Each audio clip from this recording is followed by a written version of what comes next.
and greetings from the south of France. This is our last day of a 2-week vacation in this house. We are moving on to another house tomorrow morning.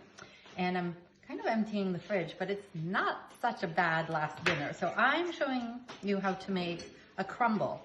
These are plums from the tree outside. We've been eating them all week. There's a fig tree. Yep, there's a fig tree as well.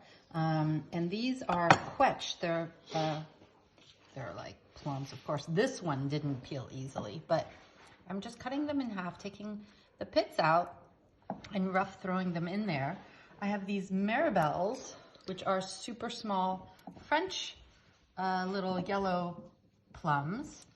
And you just throw them at the bottom of a baking dish. You can pour some sugar on it. I won't this time because my dad's here and he prefers not to have. But this is the everything. This is the crumble dough, I guess. I mean, I have to taste this. It's basically salted butter, flour, and a little bit of sugar. And my friend Liz taught me these proportions a long time ago. Oliver, how many? What? What's the proportions? 642.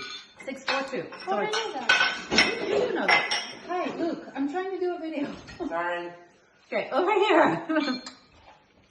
6 ounces of flour, 4 ounces of butter. I like salted butter, and 2 ounces of sugar. Usually, I double the recipe because I'm making a big thing, but we're leaving tomorrow. So I'm gonna fill this to about 3/4, right? With these plums from the tree and these mirabelles, and then put this on top and probably bake it 350 Fahrenheit or Celsius, 180 for about 30, 35 minutes until it's golden brown and you can see the fruit bubbling up on top. And that makes the most delicious crumble to go with our yellow zucchini and goat cheese tart. That's what we're having for dinner post leaving to move to another house. Bye from the south of France.